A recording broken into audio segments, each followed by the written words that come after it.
The Austrian Chancellor is accused of buying benevolent reporting about himself, including falsified surveys. The affair could be the end of a dazzling political career. It was known that the shooting star of the Austrian conservatives is driven by an unconditional will to power. The latest allegations, however, should they prove to be true, would give Kurz's ambition a new quality. His closest environment is said to have manipulated survey results in his favor and placed them in an Austrian tabloid newspaper for money. At least that is the suspicion of the Economic and Corruption Prosecutor's Office. Did Kurz use criminal methods to pave the way to power? Kurz and those around him deny the allegations, but the country is in a deep political crisis.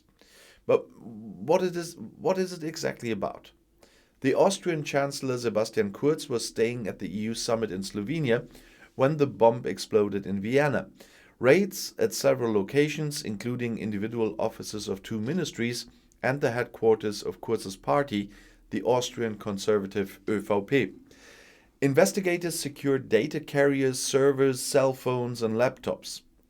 Because the public prosecutor's office is investigating Kurz and some of his close confidants on suspicion of breach of trust, bribery, and corruption.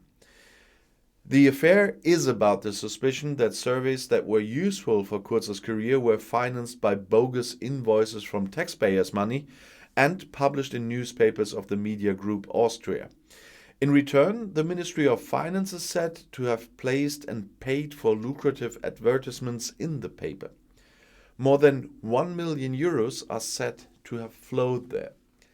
The suspicion of the bogus bills is a serious accusation, says the Austrian political and legal scientist Katrin Steiner-Hämmerle to the media T-Online. The Austrian weekly newspaper Falter reports that the Public Prosecutor's Office for Business and Corruption suspects the Austrian Chancellor not only being aware of these measures, but also being involved at a central point. In addition, several confidants of the Chancellor are investigated, as well as two media managers who are said to have enriched themselves through advertising money for their newspaper. Both Kurz and the media house deny the allegations. According to the Public Prosecutor's Office, the suspicions begin in 2016 when Kurz was foreign minister. In May 2017, he took over the chairmanship of the ÖVP. In October, the ÖVP won the election. Kurz became chancellor. Was this ascent of the young conservative hopeful only possible because he manipulated public opinion in this way? Well, that's quite possible, the Austrian weekly newspaper Falter analyzes. Kurz had a problem at this point. The then 29-year-old foreign minister and shooting star was not yet popular enough in 2016. He had to be the public, but above all, he had to convince everyone that he would be the better party leader than Reinhold Mitterlehner and the better chancellor than Christian Kern. Kurz, who's already being investigated for false statements in the so-called Ibiza affair, said he was convinced that these allegations would soon turn out to be false. He looks forward to the investigation calmly. This time, too, there are constructed allegations with the same system, said Kurz, and he said SMS are always taken out of context in order to construct a criminal charge. He could not understand why I should always be to blame when justice is done somewhere.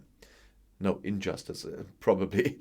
He could rule out 1,000% that he had made or received bogus bills for surveys or that he was involved in some other way. The allegations are directed primarily against employees of the Ministry of Finance. The opposition parties SPÖ, FPÖ and NEOS, on the other hand, demanded the resignation of the Chancellor on Thursday, according to the APA.